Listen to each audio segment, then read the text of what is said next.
নমস্কার বন্ধুরা, কেমন আছেন সবাই। আজ আমি আপনাদের দারুণ একটা টেস্টি একটা মুখরোচক রেসিপি বানিয়ে দেখাবো। এটা আপনারা সকালের ব্রেকফাস্টের সাথে অথবা সন্ধ্যেবেলা টিফিনেও কিন্তু বানিয়ে খেতে পারেন। আর কেউ বাড়িতে আসলে এটাও কিন্তু চটজলদি বানিয়ে খাওয়াতে পারেন। তাহলে বন্ধুরা, আজকের এই ছোট্ট রেসিপি ভিডিওটা শুরু করা যাক। এখানে দেখুন, একটি প্লেটের মধ্যে আমি পেঁয়াজ, একটু টমেটো আর দুটো কাঁচা লঙ্কা আর একটু সামান্য ধনেপাতা কুচি করে নিয়েছি। আর একটা বাটির মধ্যে আমি একটা ডিম ভেঙে নিয়েছি। এবার গ্যাসে একটা কড়াই বসিয়ে কড়াইয়ের মধ্যে আমি দিয়ে দিয়েছি সামান্য একটু রিফাইন তেল। আর ওই তেলের মধ্যে দিয়ে দিলাম অল্প একটুখানি হলুদটা দেওয়ার পরে আমি যে ডিমটা ভেঙে রেখেছিলাম ওই ডিমটা আমি আস্তে করে কড়াইয়ের মধ্যে দিয়ে দেবো। ডিমটা দেওয়ার পরে যে কুচনো পেঁয়াজগুলো আছে ওই পেঁয়াজগুলো আমি উপর থেকে এইভাবে ভালো করে ছড়িয়ে দেব চারিদিকে।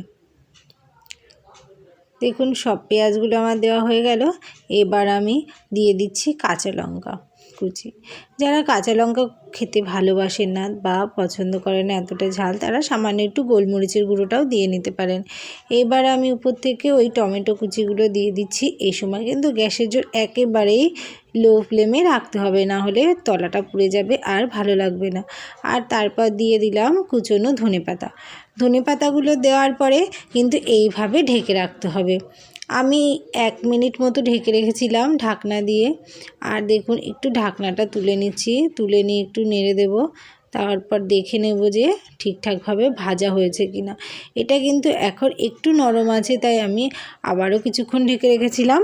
এই প্রায় 1 মিনিট মতো ঢেকে রেখেছিলাম। আর এই সময় কিন্তু গ্যাসের জোর একেবারেই লো ফ্লেমে দিয়ে রাখতে হবে, না হলে কিন্তু ডিমের এই তলাটা একেবারে খুব পুড়ে যাবে। আর এই পোচ বানাতে গেলে কিন্তু বেশি তেল দেওয়া লাগে না, অল্প সামান্য তেলেই এটা খুব সুন্দরভাবে ভাজা হয়ে যায়। এবার দেখুন, খুব সুন্দরভাবে ভাজা হয়ে গেছে আর ডিমটা খুব ভালোভাবে সরে যাচ্ছে। এবার নামানোর আগে আমি উপর থেকে স্বাদ মতো বিট লবণ দিয়ে দেব। আর এইভাবে কিন্তু নামিয়ে নিলে বিট লবণ দিয়ে খেতে কিন্তু বেশ ভালো লাগে। আর এটা কিন্তু একেবারে গরম গরম খেতে হবে, তাহলে কিন্তু এর টেস্ট আরও বেশি ভালো লাগবে। এইভাবে আপনারা বানিয়ে কাউকে পরিবেশন করতে পারবেন, অথবা সন্ধ্যেবেলা কিংবা সকালে ব্রেকফাস্টের সাথেও খেতে পারবেন।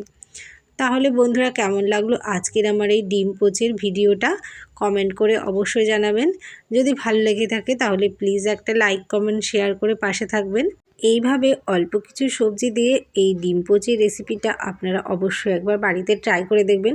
খেতে কিন্তু অসাধারণ লাগে। আমার তো সত্যিই রেসিপিটা ভালো লেগেছে, আর আপনাদেরও আশা করি ভালো লাগবে। এইভাবে ডিম পোচির রেসিপিটা কেউ যদি বানিয়ে না খেয়ে থাকেন তবে অবশ্যই একবার খেয়ে দেখবেন।